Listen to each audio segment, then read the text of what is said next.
आज हम बात करेंगे परिवार, अभिमान और माफी की। एक ऐसी दुनिया है ना जो काफी उलझी भी होती है, और इसी दुनिया में हमें ले जाती है प्रेमचंद की एक बेहतरीन कहानी, बड़े घर की बेटी। चलिए आज इस कहानी की एक एक परत को खोलकर देखते हैं।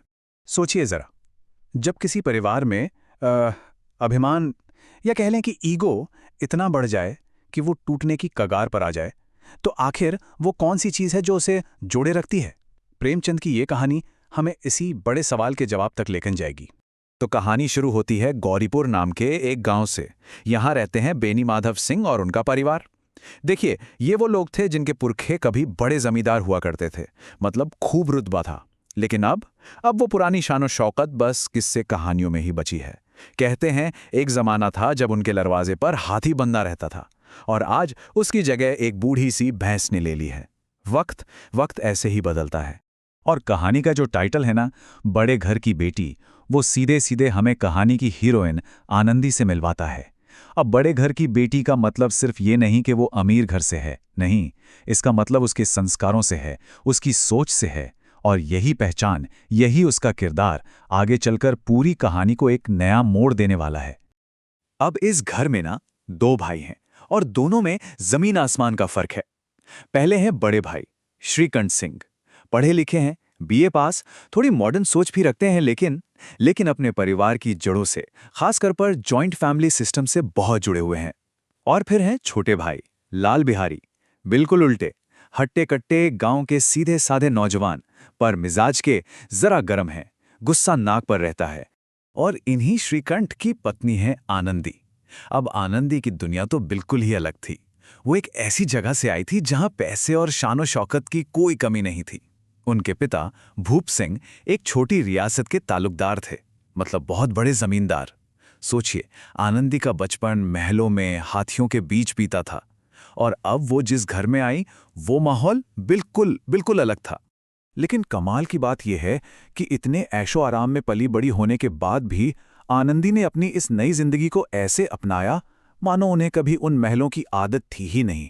उन्होंने बहुत जल्दी, बहुत ही ग्रेसफुली खुद को उस सीधे साधे गांव के माहौल में ढाल लिया।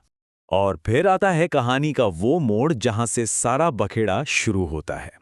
और जैसा कि अक्सर घरों में होता है, शुरुआत एक बहुत ही मामूली सी बात से होती है।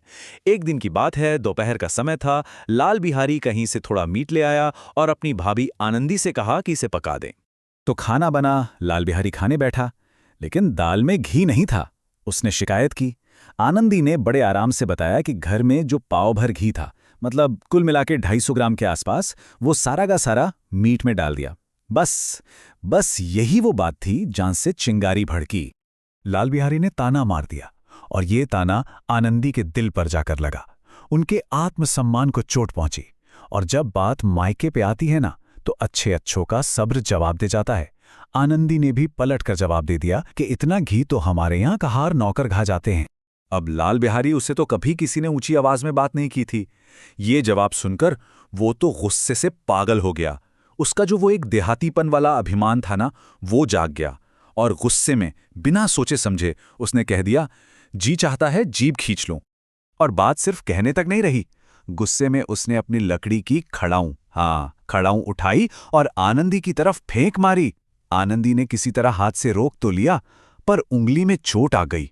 पर यह चोट सिर्फ उंगली पर नहीं थी, ये चोट थी मान सम्मान पर, घर की मर्यादा पर। इस जिल्लत के बाद आनंदी ने कुछ नहीं कहा। वो चुपचाप अपने कमरे में चली गई, और 2 दिन तक को भवन में बैठी रही। न कुछ खाया, न कुछ पिया, बस इंतजार अपने पति श्रीकंठ के आने का। आप समझ सकते हैं, घर के अंदर एक खामोश तूफान तैयार हो रहा था। और फिर शनिवार शाम को श्रीकंठ घर आए। जब आनंदी ने रो रोकर उन्हें सारी बात बताई, तो श्रीकंठ का खून खौल उठा। वो जो परिवार की इज्जत को सबसे ऊपर रखते थे, अपनी पत्नी के इस अपमान को बर्दाश्त नहीं कर पाए। उनकी आंखें गुस्से से एकदम लाल हो गईं। उस वक्त उनकी सारी पढ़ाई लिखाई, उनका शांत स्वभाव सब एक तरफ रह गया। श्रीकंठ सीधे अपने पिता के पास गए और साफ साफ कह दिया, एक ऐसा अल्टीमेटम दे दिया जिससे पूरा परिवार बिखर सकता था। उन्होंने कहा, अब इस घर में या तो मैं रहूंगा या लाल बिहारी, बस ये मेरा आखिरी फैसला है। और दरवाजे पर चुपचाप खड़ा लाल बिहारी ये सब सुन रहा था। अपने बड़े भाई, जिन्हें वो पिता की तरह मानता था, उनके मुंह से ये शब्द सुनकर वो अंदर से बिल्कुल टूट गया। उसे गुस्सा नहीं आया, नहीं, उससे बहुत पछतावा हुआ। उसे समझ आ गया कि उसके चंद पलों के गुस्से ने उस रिश्ते में दरार डाल दी है जो उससे दुनिया में सबसे ज्यादा प्यारा था। उसे अपनी गलती की गहराई का अंदाजा हो गया और इस शर्म के बोझ तले लाल बिहारी ने एक फैसला कर लिया। वो अब इस घर में एक पल भी नहीं रहेगा। जिस घर में उसका भाई ही उससे नफरत करने लगे, उस घर में उसका क्या काम। तो वो अपना सामान बांधकर चुपचाप आनंदी के कमरे के दरवाजे पर गया। लड़ने नहीं, बहस करने नहीं, बल्कि माफी मांगने।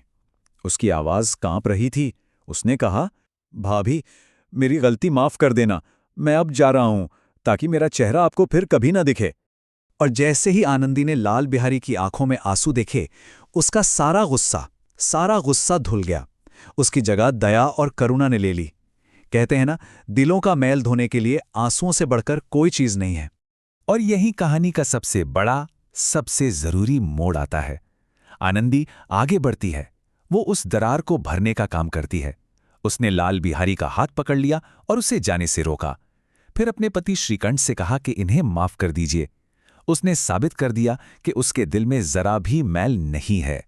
आनंदी का ये बड़प्पन देखकर श्रीकंठ का दिल भी पिघल गया। उनका गुस्सा भी शांत हो गया। और फिर जो हुआ, वो एक बहुत ही इमोशनल पल था। दोनों भाई एक दूसरे के गले लगे और फूट फूट कर रोने लगे। बाहर खड़े उनके पिता बेनी माधव सिंह ये सब देख रहे थे। उनका दिल भर आया और उन्होंने जो बात कही वही इस कहानी का सार है। उन्होंने कहा, बड़े घर की बेटियां ऐसी ही होती हैं, बिगड़ता हुआ काम बना लेती हैं। तो ये कहानी हमें एक बहुत बड़े सवाल के साथ छोड़ जाती है। क्या असली बड़प्पन पैसों से आता है, महलों में पैदा होने से आता है, या फिर वो समझदारी और माफ कर देने वाले दिल में होता है जो टूटे हुए रिश्तों को भी जोड़ देता है? सोचिएगा जरूर।